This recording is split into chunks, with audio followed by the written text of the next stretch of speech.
Hello नमस्कार दोस्तों, हमारे YouTube चैनल में आपका बहुत बहुत स्वागत है। इस वीडियो में हम 16 संस्कार के बारे में जानेंगे। हमारे धर्म में 16 संस्कार बहुत ही प्रचलित हैं, इनका बहुत ही महत्व है और एग्ज़ाम में अक्सर ये क्वेश्चंस पूछे गए हैं। जैसे रिसेंटली एक क्वेश्चन पूछा गया था कि जन्म के पूर्व कितने संस्कार होते हैं। तो इस प्रकार के जो भी क्वेश्चंस हैं वो सारे क्वेश्चंस आपसे बनेंगे। तो आइए देखते हैं 16 संस्कार कौन कौन से हैं जो कि जन्म से लेकर मृत्यु तक आपके रहेंगे। 16 संस्कार, जन्म से मृत्यु तक व्यक्ति के कितने संस्कार होते हैं? 16 संस्कार होते हैं। तो पहला संस्कार है गर्भाधान, संतान की प्राप्ति के लिए ये जो है गर्भाधान संस्कार कहलाता है। उसके बाद दूसरा है पुंसवन, पुत्र प्राप्ति के लिए किया जाता है, जो कि लगभग 1 से 1.5 महीने की समय में किया जाता है पुंसवन। फिर तीसरा है सीमांतोन्नयन, ये जो है गर्भ में संतान की रक्षा के लिए किया जाता है।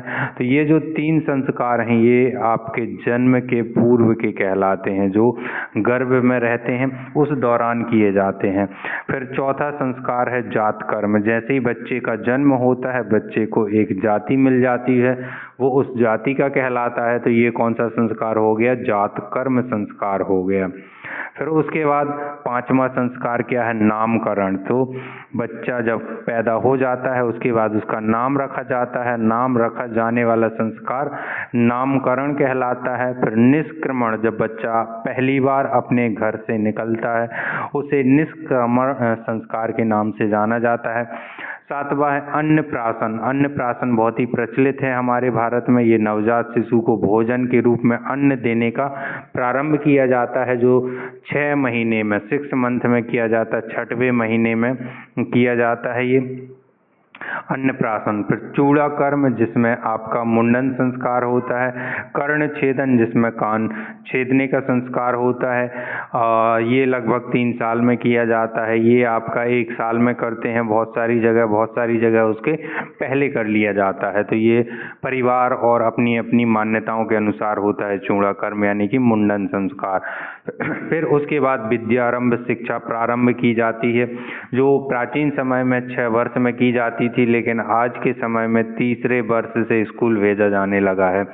फिर उसके बाद उपनयन, यज्ञोपवीत धारण करना, ये कहलाता है उपनयन, जिसमें आपके गुरु के पास जाके आप जो है यज्ञोपवीत यानी कि उनके पास रह के शिक्षा और उससे संबंधित चीज़ें ग्रहित करने लगते हैं।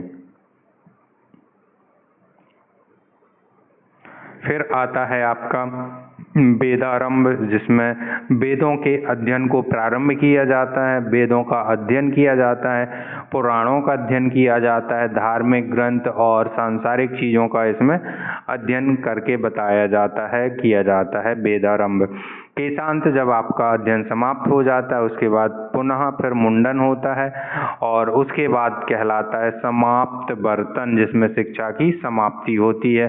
फिर आता है 15वां, जिसमें विवाह संस्कार कहलाता है और अंतिम संस्कार अंत्येष्टि के नाम से, जिसमें आपको जलाया जाता है, जिसे दाह संस्कार कहते हैं। तो ये जो है भारत के सनातन धर्म में 16 संस्कार जो कि बहुत ही प्रचलित हैं और अक्सर एग्जामों में पूछे गए हैं।